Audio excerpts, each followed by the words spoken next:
I believe that everybody has a story, and I'm fascinated to hear them. So come with me as we take a walk down Fascination Street.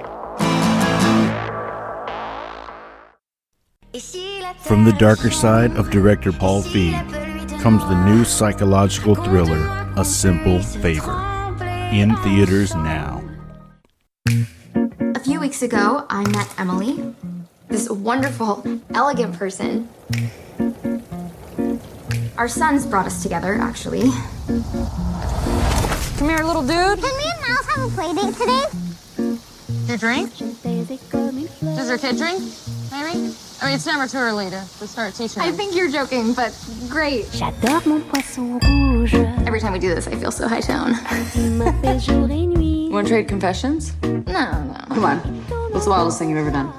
She is an enigma, my wife. You can get closer, you can never quite reach her. She's like a beautiful ghost. Did you just take my picture? Erase it. I guess I'm probably not the kind of person you're normally friends with. Oh, you do not want to be friends with me. Trust me. Stephanie, I need your help. Are you okay? I'm fine, but I do need just a simple favor. Can you come over? Yeah. 5 days ago, Emily went missing.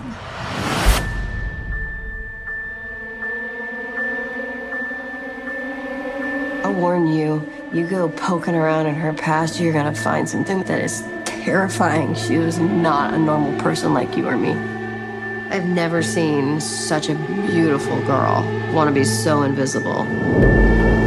I smell her, Sean. I smell her perfume like a ghost. Yeah, it's just you being paranoid. I saw my mom. She told me to say hi to Stephanie.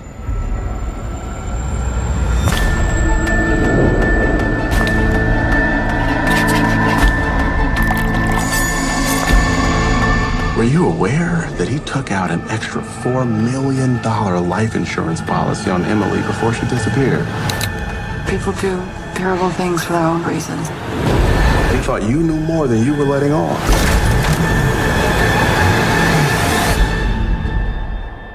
I want to know your secret. Quand j'étais petite, je me taisais comme une fleur. Hi everybody, this is Steve Owens from Fascination Street Podcast. I really appreciate your listening to the show. I'm having a lot of fun getting to talk to some really fascinating people, and I want to continue doing this, but I need your help. I need you to subscribe and tell people about the show.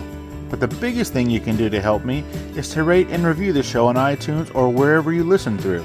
As a special thank you, anyone who rates and or reviews the show, send me a screenshot as proof and I will mail you a set of 3 pair of silk cufflinks courtesy of my friends at Menlo House. You can send it via Twitter to @FascinationSTPD, via Instagram to FascinationStreetPod, or email me at FascinationStreetPod@gmail.com. I really appreciate all of you for listening and for helping. Thank you so much. Now let's get to this week's guest. Welcome back, guys. This episode is with director Paul Feig. You know Paul Feig from Freaks and Geeks, the Sandra Bullock and Melissa McCarthy movie The Heat, the Melissa McCarthy movie Spy, the most recent all-female adaptation of Ghostbusters, and the new movie in theaters now, A Simple Favor, starring Anna Kendrick and Blake Lively. In this episode, we talk about where he grew up, why he chose show business, as well as Freaks and Geeks, why he dresses like a dapper British spy, and why he almost had to quit show business.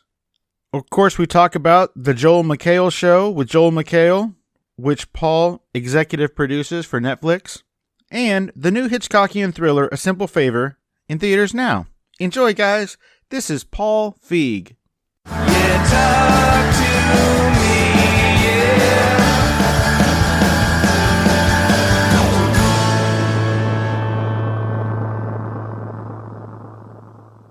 Paul Feig, welcome to Fascination Street. I really appreciate you sitting down to take the time with me. I don't know if you remember where we met, but it was in February at sort of a somber occasion in LA. And you, of course I do. Oh, you're sweet. you didn't know me from Adam, and I don't know if you just suspected that I looked like the lost kid on the first day of school, but you were kind enough to sit down and have lunch with me, so I really appreciate that. No, it was really wonderful to meet you, and when I heard about your podcast and then looked into it, it's such a great thing, so thanks for having me on. Absolutely my pleasure. So folks probably know you the best for your roles as man in audience at Oscars from the Naked Gun movie, 33 and a Third, and then also man at car wash from Bad Teacher. Yes, my two greatest roles. I think those are your most known, probably on IMDb or something. Yeah, exactly. So Paul, tell me about where you grew up. Yeah, I'm from Michigan originally, Mount Clemens, Michigan, which is about 20 minutes outside of Detroit. And my father was owned an Army surplus store called ARK Surplus, A-R-K, where I worked most of my childhood, forced-free child labor by my father, because I was an only child, and he thought I needed to learn how to have a full-time job, which I did starting at the age of 5. So by the time I hit about 17, I was ready to never work a regular job again and ran off and joined the circus, being showbiz. What made you decide to get into show business? I mean, your parents weren't in it. No, my father was like a master raconteur. He loved jokes. He collected jokes. He'd been collecting jokes since the 40s when he would go to nightclubs, and he'd always take a pad and paper and just write down every funny joke he heard one of the MCs tell or one of the comedians tell. So he was amazing at telling jokes. Like, it's a skill I do not possess at all. I cannot tell a joke to save my life, but he could just kind of enthrall you and just sort of get the perfect timing and give the payoff right at the right moment. So he was into that. And then my mom just, was a real kind of unofficial stage mom. I was an only child, little Lord Fauntleroy, basically. She just kind of encouraged everything that I wanted to do that with performing or with the arts, which I was just drawn to. I was drawn to it when I was a tiny kid. I think it's just because I would watch old movies with my mom, watch Singing in the Rain and those types of things, and just go, gosh, that just looked like fun. I was just drawn to it. I was always quite a ham and would kind of perform at the drop of a hat, or especially my father took home movies all the time, and so I would always come alive when the movie camera turned on. So it was not a huge far stretch for me to at least want to do something in entertainment, but also growing up in suburban Michigan, you never dreamed when you were watching the Oscars or just watching a movie or TV show that you could actually be a part of the real thing. So what made you think that you could? Just delusion and ego, I think. I became very enamored with stand-up comedy because back in the 70s, when I was still in high school, a show called Make Me Laugh was on the air. I think it was hosted by Bobby Van, and it was just like three comedians, like a contestant would come out in a chair, and then three comedians would each have a minute to try to make them laugh with like a stand-up comedy routine or just being funny. And I really think that was sort of the beginning of the stand-up comedy craze and stand-up clubs being so ubiquitous as they were for a while there. Just to kind of put everything in the put that art form in the public eye. And also there was a guy named Mike Binder who was a Detroit comedian who was a regular on the show. So it was like, wait a minute, that guy's from Detroit. Like, how did that happen? And he was super funny. So you go, of course he's funny, but back then you always assume you're funny too. And so that motivated me. And then I was really into Steve Martin. Before he kind of really hit it big, I got his first album before a lot of people knew about it and used to watch him on Saturday Night Live. Nobody in the Midwest kind of really knew about him, and so I would memorize his routines and perform them at school, but not tell anybody they were his, and they all assumed I had made it up, and they thought I was a genius until they found out that they were his, and then I was a pariah because I had ripped off his act. But it all went into kind of going, maybe I could do this, and so I discovered that my dad had a friend out in California who managed talent. There was an old TV show called Pink Lady and Jeff, which was Jeff Altman and then these two Japanese women who were performers in Japan who came to the U.S. to try to make it, and so they gave them a variety show, and my dad's friend managed Pink Lady. And so I was like, oh, cool, that's showbiz. So I decided to go out to California to become a tour guide because I had found out that they were hiring those for the summer. And as a kid, we had gone to Universal Studios and taken the tour, and I just thought it was the coolest thing ever. And if you remember, Universal movies always used to end with a card at the end, says, "But in Hollywood, come and take the Universal Studios tour." And so that all kind of added up to going like, well, I could do that when I found out that they were looking. So I went out, but when I went out to California, I met with this guy thinking he would be my in to showbiz. And I remember sitting down, going to his office and sitting down with him, and he just looks at me. The first thing he says is, he goes, "Look, I don't know why you're here. I can't help you. Showbiz is almost impossible to get into, and there's nothing I can do for you. So, but it's nice to meet you."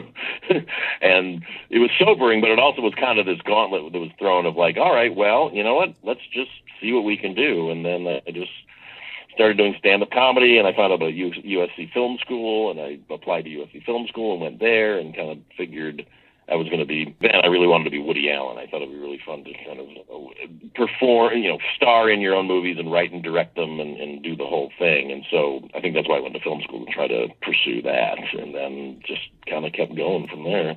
So I guess it's a good thing that that guy didn't tell you on the phone while you were still in Michigan that he wouldn't be able to help you, or you might not have came to Hollywood. Yeah, no, it was, fortunately I was so hell-bent on being this tour guide, because honestly, it was that guy also when I first contacted him through my dad. He sent me a copy of Variety, and Variety once a week, I don't know if they still do it, but back then they would have this sort of one-page listing of all the studios with their numbers and sort of projects they were working on. So I literally went through for Michigan, each one of the studios, information, and called their main number and would just say, "Hi, I'm an actor, and I'm wondering if you need any actors." And they were always like, "Well, no, we need lawyers or accountants or, that kind of thing." But so the very last one I called was Universal Studios, and they said, "Well, we need tour guides." And so that was when I got the idea. And so literally took my last freshman final of college and got my next door neighbor. We jumped in my car and drove straight, just having 36 hours or 48 hours, however long it took us, without sleeping, and just sort of trading off, and got there just in time for the auditions or the meeting where you did it. And I got accepted into the training program. And then the funny thing about the training program, they said, we'll put you in the training program, but one of the things you have to do is you have to promise you're going to lie in the sun to try to get some color and get rid of all your acne, because I was really plagued with acne. So I remember being in training and also going home and like sitting in the sun, which for me is like the worst thing in the world because I'm literally a vampire. But I did what they asked. It didn't help. I still had zits, but they ended up hiring me anyway. That is hilarious. I don't think you can get away with saying either of those things nowadays. No, totally. I know. I was acne shamed. It would now be called Paul Feig's Universal Studios tour. Yeah. Oh man, I know. Oh dang it. Oh well, next time. So, a little bit of a sidetrack. Since you worked as a tour guide at Universal Studios, Adam Ray is a comedian and actor, and he was also a tour guide there. And yeah. I think that you've worked with him at least twice. Oh, a bunch of times. Yeah, I've worked with Adam about 4 times. Yeah, he's the greatest. He's one of my go-to guys. Oh, good. So, like, between takes or, like, during downtime or when they're setting up the lights or whatever, do you guys ever commiserate and compare stories about working at Universal Studios? I don't know if I ever knew that about him, to be quite honest. I'm not sure we ever compared notes on that. Now I have to. I see him all the time. So, yeah, we definitely have to regale each other. I mean, he's younger than me, so he was there when the tour got a lot better. When I was there, they were just beginning to transition into adding like attractions at the tour, because when I started, it was just the tour, which was getting pretty moth-eaten. We were still pointing out sets from the $6 Million Man, which hadn't been on in many years, and they were just the year I was there, they opened up this special effects sound stage where it was but that was like halfway through the summer. They suddenly opened this thing where we would, in the middle of the tour, pull up and you'd let all your people out and then go into this place where they would kind of put on a show and demonstrate how they do special effects. But that was about it, really. And then now it's a whole thing with there's big productions, and you go through tunnels, and there's King Kong and all that. And we had Jaws, and that was about it. that was the highest production level that we had. When you do talk to him, definitely bring up that he after he did the tour, I think he was an actor for them, and so he played an old timey policeman, and then I think he played Wolverine. So yeah, definitely. You're right. No, actually, he has told me about that. I didn't realize he started as a tour guy, but yeah, I mean that's the thing. The park had all these characters walking around. I remember when I was there, it was so low rent that the only characters they had walking around were these two poor, unfortunate guys who played Frankenstein and Phantom of the Opera, and they had to wear the costume, but then they had to wear these rubber masks, full head rubber masks, and it was the hottest. This was the hottest summer on record. It was summer of '81, and it was just scorching. And these guys, their shift, they'd go out for 15 minutes at a time, and then come back and have to recover for an hour. Oh my gosh! And it looked terrible. The masks looked terrible, and they just sort of wandered around. So yeah, Adam was there when they upgraded it much better. But it's still kind of a thankless job. Sure. One of those characters roaming around. But I mean, it pays your bills, right? And sort of gets you in the door. Yeah. No, I mean, you really feel like you're in showbiz. I mean, I was just like, oh my God, I'm in showbiz. I'm on, a studio lot, and we're going around, and and occasionally you'd see a movie star walking around, and you were never allowed to point them out. That was one of the policies, because I won't name the actor, but the famous story was some actor who was on a very popular TV show at the time, who kids all loved, was walking, and the tour guide pointed him out from the tram, and the whole tram waved, and he flipped off the tram.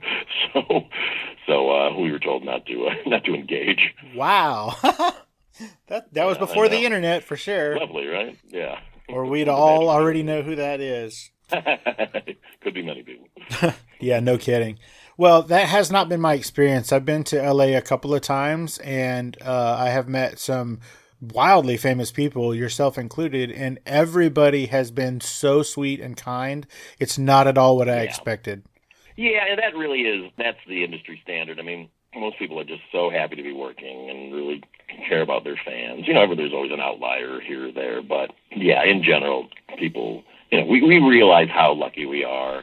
Even though we worked hard to get to where we are, we realize how lucky we are to be in this business, and most of us are pretty self-made, Well, it was very refreshing.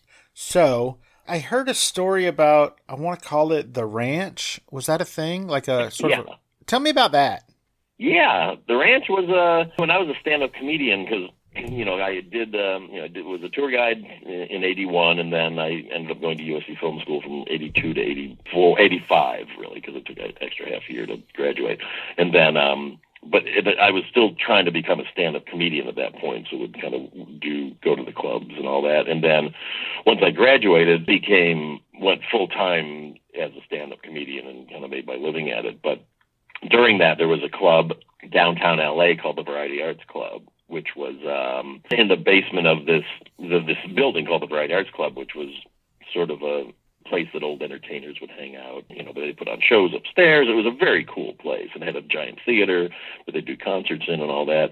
And then this nightclub, the Edwin Comedy Lounge, was down in the basement.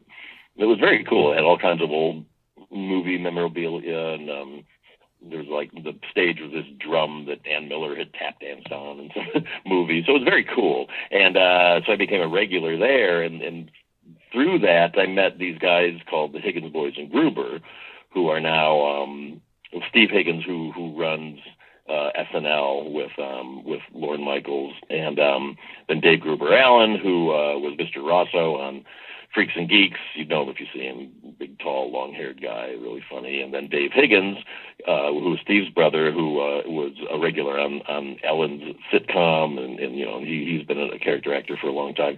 They had this comedy troupe, and we all kind of hit it off, and they were like, hey, you should come by our house. It's called The Ranch. It's just this, crummy house at the back of the valley, and we just hang out. We do stand-up, and then we go back and we just hang out all night and play poker and drink coffee and just make jokes all night. And so that sounds like fun. So I went, and that was kind of my home for 3 years. We just all be doing stand-up and doing our gigs, and then meet back there about midnight. And then, every night was we would just stay up until the sun came up playing cards and making each other laugh. And it was great, and a lot of people came through there. That's where I met Judd Apatow, because he was a stand-up. He was younger than all of us. He was about 5 years younger than us. But he would hang out there, and a lot of other people who've gone on to be very successful writers and all that. And it was just completely based on comedy, and it was the greatest training ground. It was like a really low-rent Algonquin round table, if you will. That's cool. It sounds like not only did you make some, I would imagine, lasting friendships, but it sounds like you kind of found a place to kind of build your comedy chops and your repetition. That's cool. Well, that's the thing with any business, but especially something like showbiz and especially stand-up comedy. But just anything really. It's that when you find your group, because I was always pretty miserable in LA. I wasn't happy out here because I'm a Midwestern kid, and it wasn't my scene here. And it was LA's just so big and sprawling, and it's hard to meet people because you're just in your car all the time. I knew people from college, but as soon as I graduated from college, then I didn't really see a lot of them.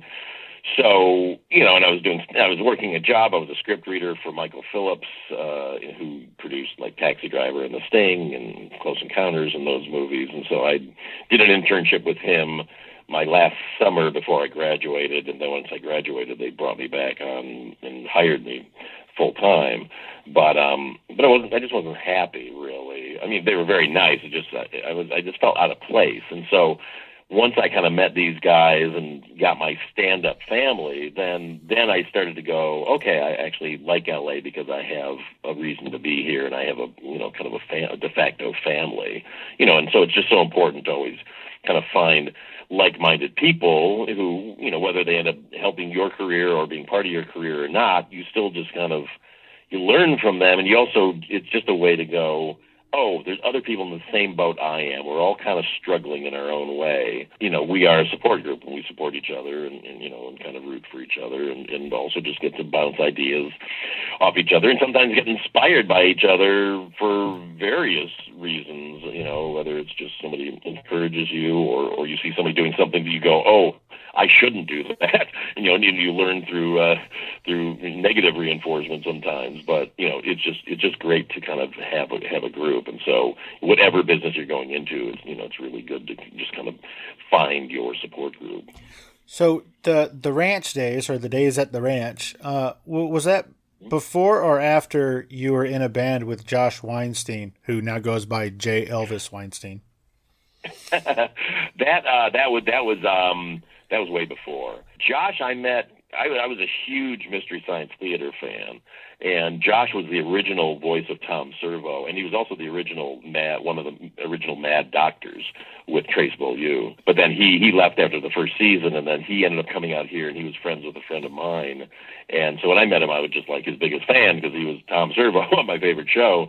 And so we did but he was young. He was way younger than I was in all that. But we just stayed friends for a number of years. I guess I met him probably the early to mid '90s, and then when I created Freaks and Geeks, we ended up hiring Josh on as one of our writers on the show. But yeah, no, we were in bands together. We were in a lot of bands. We were in bands. I'm trying to think. I think it was actually before I did Freaks and Geeks. It was through the '90s that we did that. We had this band, we played together, and then we became the house band at this bar that no longer exists in Burbank called the Butcher's Arms, which was an old kind of ye old Englishy pub, and we were the band on the weekends, and that was just so much fun. I miss that. I mean, I miss playing music. I just don't have time to do it anymore, but that was a very fun time. And Dave Gruber Allen, who played Mr. Rosso, who I mentioned earlier, he was the keyboard player in the band, and J. Elvis Weinstein was our lead singer, and it was a ton of fun. What did you play?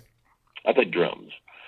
I mean, I've been a musician my whole life, so I play guitar and bass and banjo. I play a lot of stuff. I'm a jack of all trades, master of none. I can get a sound out of anything, but drums were always my favorite thing to play, and so that's if there's ever a band, that's what I always move towards. Very cool. Well, it hasn't come up yet, but now I got to ask: Yes. Do you play drums in a 3-piece suit?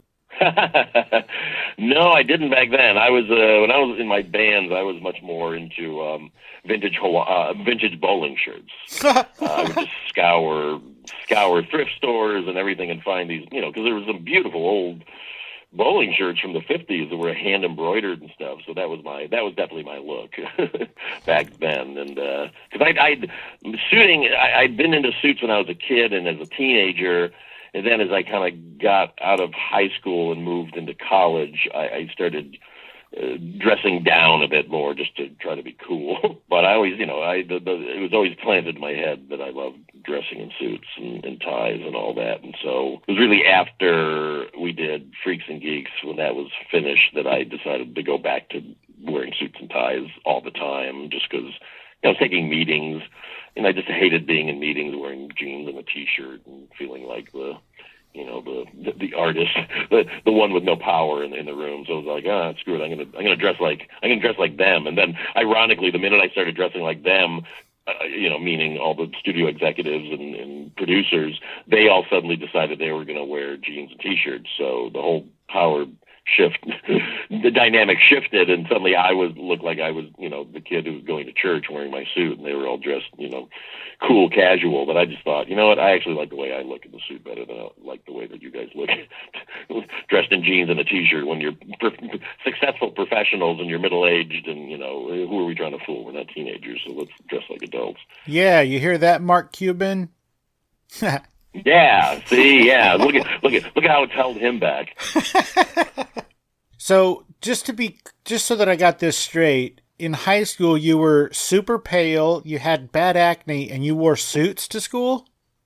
Yeah, pretty much. I mean, it was suiting, but it was also, I went to high school from 76 to 1980, and that was disco days. That was the height of disco. And so it was a lot of Angel's Flight polyester bell-bottom pants and these sort of faux silk shirts, and then like a jacket with the collar, tucked over the outer collar, and so not so much ties, although I would wear those sometimes, but I really doubled down on disco when I was in high school, because when I was it was either people were dressing up in disco look, or you were one of the burnouts who was into rock and roll, and then you dressed very, for lack of a better term, hippie-ish. Honestly, when you watch Freaks and Geeks, the way people dress in that show is very accurate to kind of how they dressed in my high school. And in the series finale of that show, I did a whole thing about disco and dressing up, and just how those two cultures came together, because rock and disco were very, very much at odds in those days. That was a big battle that nobody really remembers, but the whole disco sucks movement was pretty big. But I was full on disco, even though I did like rock. But I just like the way that the disco clothes looked. So you're saying I'm not supposed to pull my shirt collar over my jacket collar? You know what? If that is your style, then do it, my friend. My whole thing I say is just have a style. I mean, when I wore bowling shirts, that was my style. Or wearing a suit is your style. Or if you decide you want to wear Hawaiian shirts, that's your style, because it tells the world who you are. The only thing I think is not good is just not to have a style, to just dress literally so you don't get arrested. For being naked. You just want to say something about yourself when you're. When you show up somewhere, and, like it or not, we all unconsciously judge people by their appearance. And, if you want to say to the world, I'm just a slob who doesn't care, then that's fine. But make sure that's the message you really want to get across. And, you're not going why aren't people taking me seriously? And, and you're just dressed like a slob. So, but have a style is my advice to guys out there. Ladies too, but ladies usually have style, but it's guys always fall down on the job. Yeah, we do. Your style is working for you. It's part of your brand. I was not aware of that when I met you. I knew your name, but I didn't really, I guess, know your face, obviously. But whenever I would tell people, oh, I ran into Paul Feig, the first thing they would say was, oh, what was he wearing? And I was like, what a weird question. But it turns out that's you, man. Yeah, I know exactly. It's not creepy when somebody asks me, "What are you wearing?" Yes, it's not offensive. So That's right. So let's talk about Freaks and Geeks just for a little bit. What inspired you to write that? It was kind of a reaction to all the portrayals of high school I'd seen in movies and TV, on various TV shows and in films, because it was always very kind of, the kids were always very mature. They were always played by by adults, basically, passing themselves off as kids. And it was also very soapy, and it was like everybody in the show was, having sex and cool with dating, and they were very, mature and all that. And then if there was a nerd, he would be, tape on the glasses, snorting with flood pants, like a total cartoon. And so I just think that after years of watching that, I was like, God, I just don't see my experience in high school captured, and which I know is the experience of a lot of other people that went to high school. We're kind of watching this fantasized version of our past. And so just as a total reaction to that, wrote Freaks and Geeks, and wrote it as a spec script, which means I just, I wrote it on my own. I hadn't pre-sold the idea, that's always, in the old days, that's how you used to sell a TV show. You go and pitch an idea, and then they'd buy the idea, and then they would be part of the development, and you'd write outlines, and then you'd write a script and another script. And I just wrote the script, and my friend Judd Apatow had just come off the Larry Sanders Show, which had just finished up, and got a big deal with DreamWorks TV to produce and create shows for them. And so he had said to me, look, if you ever have something you think I might like, please send it to me. And so when I finished the script, I liked it, and I wasn't sure what to do with it. My wife was the one who read it. She said, send this to Judd, because you guys have the exact same sense of humor, and I think he'll get this. And he called me up within 12 hours and said, I want to do it. So we sold it to DreamWorks, and then ended up taking it out to the networks, and NBC bought it. They were the only ones that wanted it, but they really, really got it. It really kind of checked every box for what they were looking for at that moment. And so suddenly, I was this kind of out-of-work actor who was struggling, and suddenly I had a TV pilot, and then we made it, and then it just got picked up, and we got to do it. So it completely changed my life. I was successful as a character actor, and I'd been working 15 years making good money as being like the 6th or 7th lead on like a TV show. But the shows I was on would always get canceled after the first season, and so you'd kind of make some money that you'd store away, but then you'd be out of work for a year, and then you'd get another series, and then same thing would happen. And so by the time I created Freaks and Geeks, I had decided I was going to stop acting, because I didn't like how I had no control over my career. Because the last show I'd been a regular on was called Sabrina the Teenage Witch. And I was Mr. Poole. I was the teacher, the main teacher on the show. And the show was a hit, so I was finally on a hit show. And so, but then at the end of the first season, they called me up and said, we're going to write you out of the show.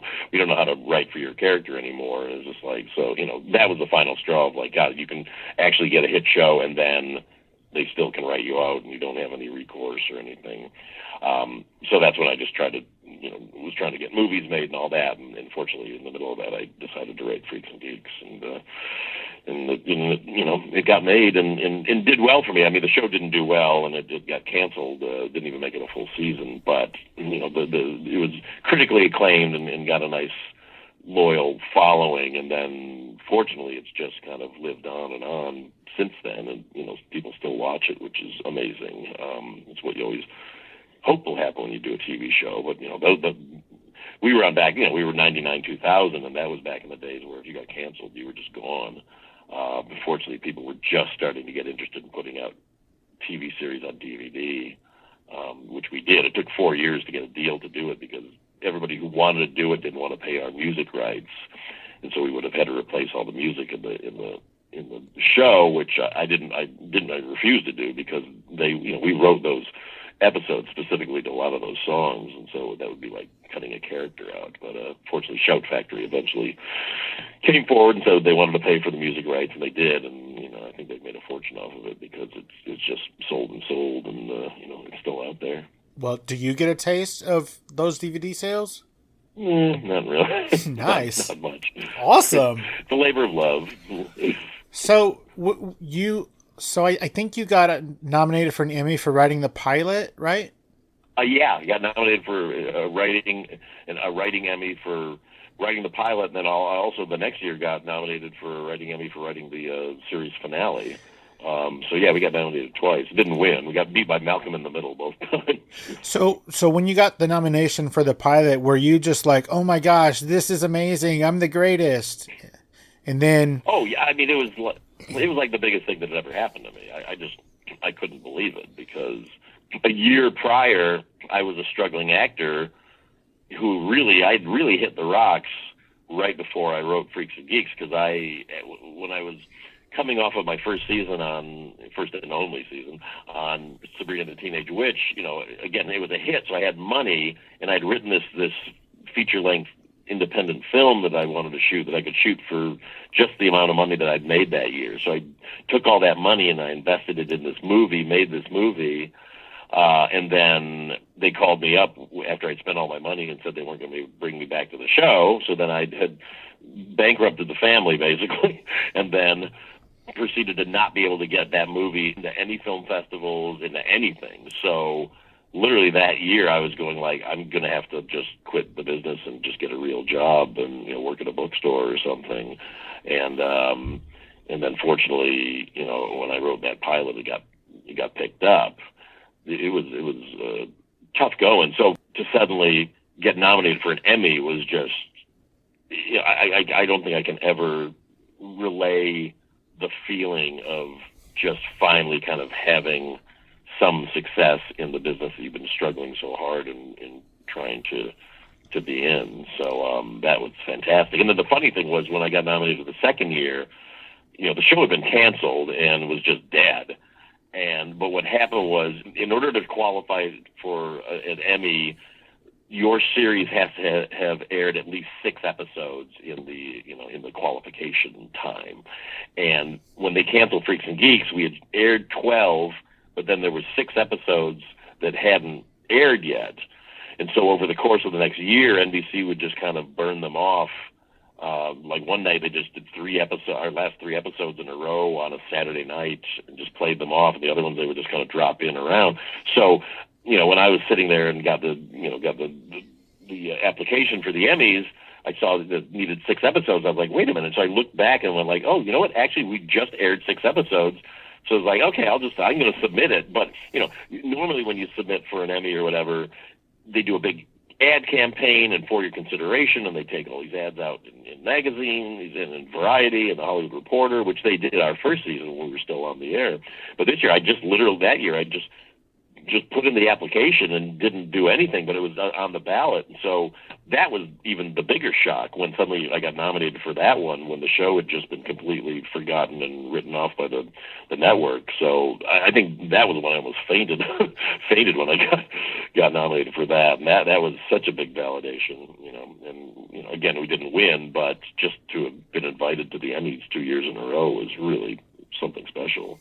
That is special. The movie that you almost bankrupted the family, was that Life Sold Separately?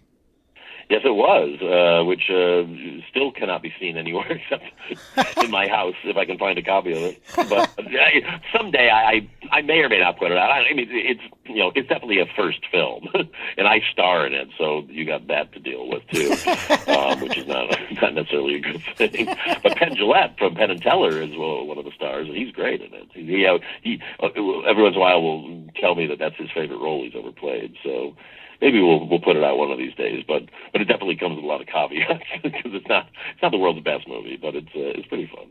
That's funny. Do you have any funny or interesting stories that you can talk about working on Good Sports? On Good Sports? Yeah.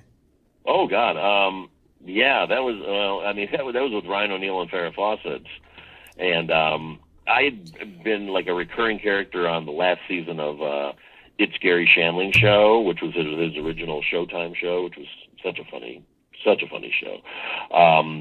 But Alan Zweibel, who ran that, then went on to do this CBS show called Good Sports that starred Ryan O'Neal and Farrah Fawcett when they were married, and so that was the big thing. It was going to be, from the husband and wife and doing this the thing.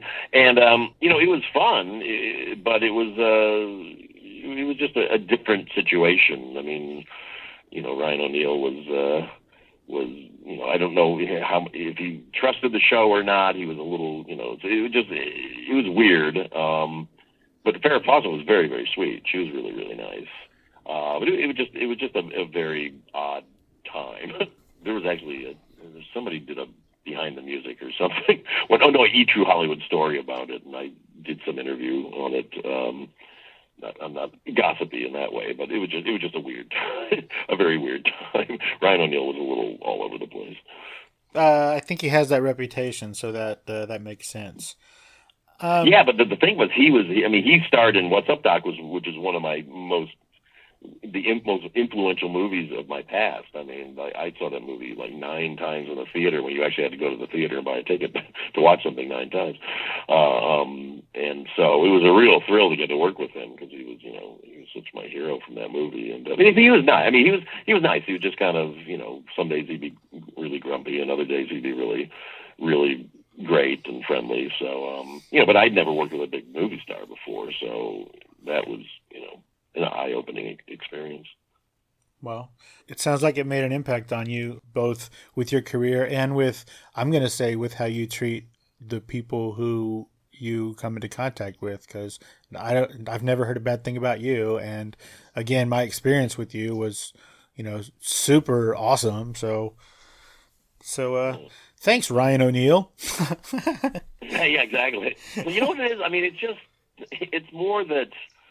We're so lucky to be in this business, and so many of us wanted it for so long. What you tend to find is, like, younger actors tend to not understand how lucky they are to be in it, and sometimes they'll need more of the attitude adjustment than, but older actors who've been struggling and then suddenly they make it, there's such an appreciation that you have, like when I've worked with Steve Carell for so much, on The Office and all that, and, here's a guy who was, successful, but, but not at the level, that you want to be. And when he finally hit that fame, he was so happy about it that, he just, treated the fans well and just was happy to be there and never complained. And, that's what I find with most people that they just get it. And they're look, the most you'll have are some people get finicky, just, you do kind of come from a place of fear sometimes because you're always afraid of blowing it or afraid of being made to look bad by somebody else. And especially as a director, when you get an actor, you really hold their fate in your hands because as a director, I could make somebody look great. And I'm not even talking about physically. I'm just talking about performance-wise and story-wise and all that. I can make somebody look great or I can make them look terrible depending on how I shoot it and how I put the scene together and which of their takes I use and what I make them do, and all that. And so... so I have such sympathy for actors who are get nervous or defensive on a set because it's like, when I was an actor, I'd do things and suddenly I'd see it and go like, oh my God, they made me look so bad. That's not the take they should have used, and I did this other thing, and they shot me in a way that looks ridiculous, or and so. So you really, as a director, have to be very just in tune with the insecurities of actors because acting, look, it's very easy for people down in the business to go like, oh, acting's easy. It's like acting is not easy. Acting is really, really hard because first of all, you're just exposing yourself totally, just emotionally exposed. But also, to be a good actor is tough, I mean, look, everybody goes, oh, I can act, and like, we've all seen people who think they can act, try to act, and it's terrible. You really just have to be this kind of raw nerve and put yourself out there. And, I always say my job as a director is just to create a totally safe environment where somebody can try anything, and I'm not going to go, that's stupid, what are you doing? Or I'm also not going to go, like, hey, try this, and they do some big crazy thing that doesn't work, and then I go, I'm going to put that in the movie and make them look bad. If something they do is big and crazy, and I put it in front of a test audience, and it works, and people love it, and they love the character because of it, then, I will use it. But then, at that point, the actor appreciates it because they're like, oh, good, that worked. So you really have to be in tune with people's insecurities, and also just but again, we should all be having fun. Like we're lucky that we're in this business, and people who aren't having fun or who are being mean and creating chaos, I don't put up with that in my company. We have this clause at Feedco Entertainment. They basically say, like, no drama. We don't want to work with people who create drama. We don't want to create drama ourselves. We get the job done, and if we have to take a firm hand, we do, but not in a mean, screaming way. It's just like, all right, here's what we have to do, or, if we have to change this, or this isn't working out. But, to be abusive, those days you can't even kind of, thank God you can't even really get away with the days of people throwing staplers at people's heads, and, which I still hear these stories from people I work with of like, oh yeah, I worked for some agent and he would throw things at me. It's like, what terrible world is this where somebody's so empowered that they can just scream at you and physically abuse you and all that. So the good thing is, the industry seems to be, not putting up with that anymore, which hopefully it will continue to do. The industry seems to be not putting up with a whole lot right now, so that's awesome. Yeah, which is good. Yeah, it's really good. I mean, just those are the, people who do that kind of thing, take advantage of that. Those aren't even true artists. Those are just predators and people with egos who are just tend to be glomming onto the skills and talents of other people, and, good riddance to anybody who does that kind of stuff. Well put. So, you told me why you sort of transitioned from acting to writing. When did you decide to step behind the camera and direct? Well, I had gone to USC Film School and, was in the directing program. So I always loved it. But again, I thought I was going to do it and like kind of direct myself and make my movies that I starred in. But I was always had an interest in directing. And when I was a regular on all these shows as an actor, I would always kind of hang out with the writers and with the director and kind of study what they were doing and get advice from them and just sort of, be a fly on the wall next to them. But I think it was after when I decided I want to get into acting, I was feeling it like even when I was an actor, I would kind of try to see if they would let me direct episodes of the shows that I was on. But it was, we just in the first season they're not going to do that. If we'd gone many seasons, they might have. But I was always kind of banging the drum to be somebody let me direct. And then when I did that, Life Sold Separately, then I really got the bug to do it more. And so when we went into Freaks and Geeks, I really wanted to direct the pilot, but the network wouldn't let me. Of course they wouldn't, because I didn't have any professional credits whatsoever as a director. So Jake Kasdan came in and did it, and it was amazing, and I learned a ton from him. But all through the season, I just kept wanting to direct, and they just wouldn't let me direct because A, they wanted me in the writer's room, and B, I just didn't have the credits, and so it was really. Once we got to that last episode, we were going to do the last episode that Judd, fought for me, and the network was also like, I think they knew we were going to get canceled anyway, so they're like, we don't care. Go ahead and direct it, we don't care. And I ended up doing a good job on it, and then from there, our line producer from Freaks went on to Arrested Development, and turns out they liked Freaks and Geeks over Arrested, and they liked my episode that I directed, and so they asked me if I wanted to come on and direct an episode, and so I did, and then I ended up directing like 6 or 7 episodes for them over the course of the series, and then I just was directing a lot of television, but some of the best television programs out there, The Office and the Arrested Development, and Nurse Jackie and Mad Men and 30 Rock, and I got to do a lot of that, and then in between some of those things, I went off and did movies that were completely not successful. I wrote and directed this movie called I Am David in 2002 that I spent a long time on, and it just bombed so bad at the box office. you can't even imagine how badly it did. But I was very proud of it, and I learned a lot on it. And then in 2006, I did another movie called called Unaccompanied Minors, which was a Christmas movie for Warner Brothers, and I'd been told over the years how tough it was to do a studio film, and so I don't know. I was doing a lot of TV, and suddenly decided, you know what? Maybe I'll take a crack at doing a studio film, and so I signed on to do that, and it was great. It was a great learning experience, but that did really bad at the box office too. So it just I kept having these sort of failures as a film director, which promptly put me in what we call movie jail, which means that the studios just won't let you make movies anymore, which was a real bummer for me because, movies were what I always wanted to do. I loved doing TV, but movies were really, that was my end goal. And when it looked like I wasn't going to get to do them anymore, went through kind of a period of, again, directing the best shows on TV, but also kind of feeling like, well, I'll never get to kind of do the thing I really wanted to do. And then Bridesmaids popped up, and that changed everything for me. That was an awesome movie. So good job. Thanks. Is it wildly different walking in to direct a show like, let's say, 30 Rock versus Mad Men? Like, is it wildly different? Because I know one's a big studio, and at the time one was a small studio, and I would imagine the tones were wildly different. Like, how do you make those adjustments? Well, I mean, that's what I loved about directing TV.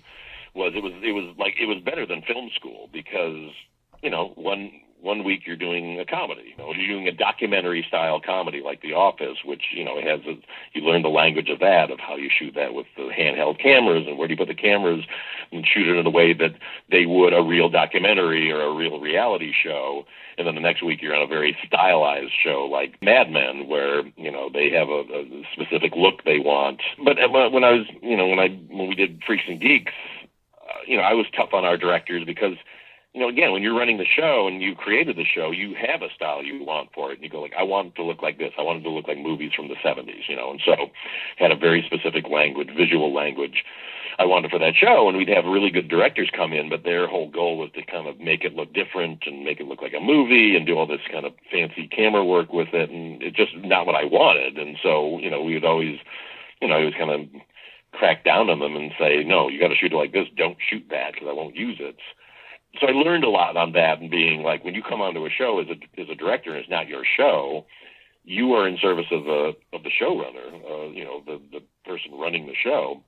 Your job is to come in with ideas. You never want to show up and go like, what do you want? Because, that's terrible for them because they're trying to, write other shows and edit other shows. And, they just want you to basically, make it good so they don't have to worry about you. But at the same time, so you kind of come in with ideas and a vision for what you want. And then if they go, you know what, that's not what I want, then it's your job to go, cool, that's fine, let me change it. Then you go like, okay, well, how do you want this? And then they'll let you know, or they'll just say, look, I don't want it like that, do it, make it look like the rest of the show. And then, you have to look at the show and know the show you're going into, and, then you adjust that way. But it's great. I mean, you learn so much because, like when I directed a ton of episodes of Nurse Jackie. I wasn't even a fan of medical shows, and I would kind of watch ER occasionally and go like, oh my God, how do you even do that? But suddenly, I got asked to do this show, and I was like, you know what, I'm going to learn how to do a medical show. And you just do, and, the people there are great, and you watch the episodes that they've been doing, and you talk to them, and it's a great learning experience because of my 10 years of directing so many different kinds of TV shows, when I finally got back into doing movies and got a little more successful at it, I use all that skill set constantly, and it also makes me more open to wanting to try different things all the time. If you look at my movies, I play with genres all the time. So, one's a wedding movie, one's a buddy cop movie, one's a spy movie, one's a, big sci-fi epic. It's really fun. My new movie's a thriller, kind of a Hitchcockian thriller.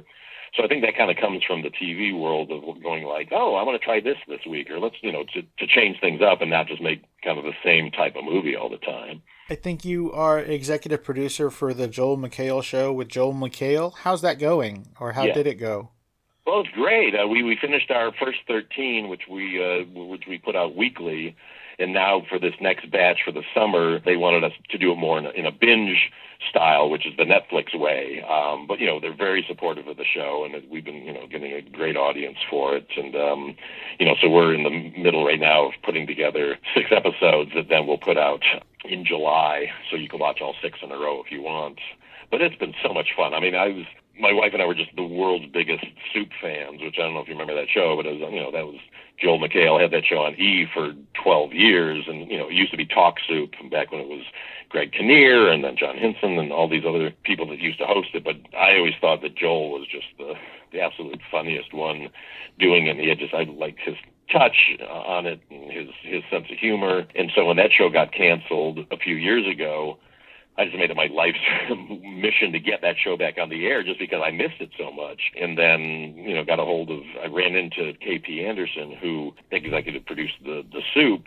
He lives in my neighborhood, and we were walking our dogs one day and ran into each other. And I was like, how do we bring the show back? And he said, well, I've actually been talking to Joel lately, who has expressed interest just recently about maybe doing it again. So I jumped on that, and then, we couldn't do The Soup again because he owns it. But, we just took the idea around of doing another kind of pop culture clip show with Joel talking to the camera, and Netflix bought it.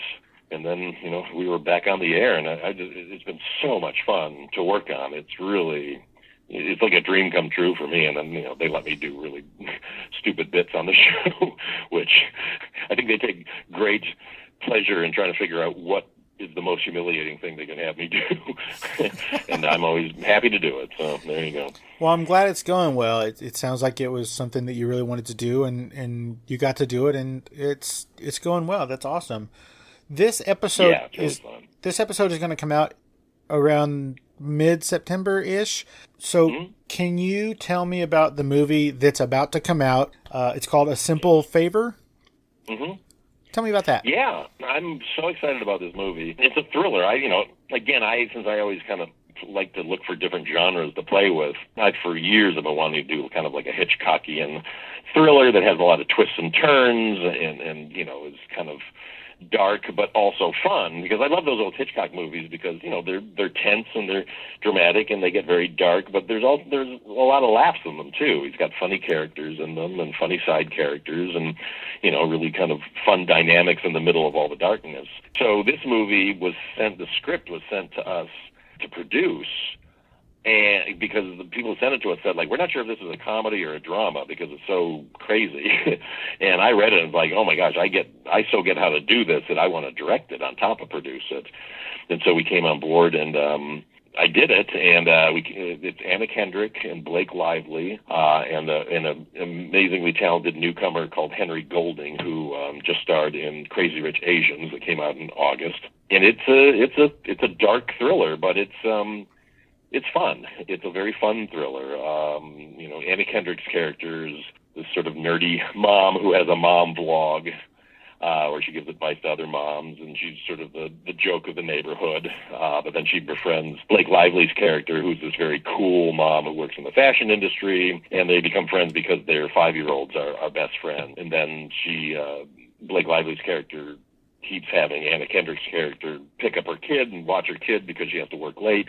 And then one day, Blake Lively's character just disappears and never comes back. And so it's a whole story about what happens and figuring out what goes on. And it's very fun. I could not be more proud of this film. Awesome. It sounds really cool. I can't wait to see it. And when does it come out? September 14th. All right, cool. Go see that, kids. I will be there the day it opens. I promise. I can't wait. Yay, thank you. So lastly, I just have 2 more questions and I'll let you go. And you don't have to answer either one of them if you don't want to.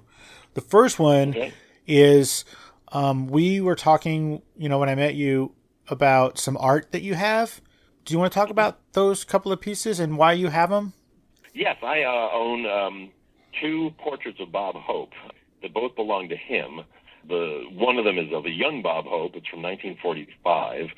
And it sat in his office his entire career next to his desk. And it's a very cool. I like the young Bob Hope when he was in the Hope and Crosby movies and the road movies and all that. And I just thought he was so hilarious. And so that portrait is very much of that time, and a very cool portrait. And I got it after he died. They did a big auction of his stuff, and I got a giant bidding war and paid way too much money for it. But that hangs proudly in my house. And then the other one I have is of an older Bob Hope. That's a very funny portrait because he looks slightly evil in it in a hilarious way. He's kind of holding the top of a putter or something, and he's just sort of glowering at the person looking at the painting. But that painting was in Phyllis Diller's house. She had like a Bob Hope room in her house because he had done so much to help her career. And I knew about it. I'd heard about it for years. And then when Phyllis Diller passed away, they did an auction of her stuff, and so I went and I bought that too for way too much money.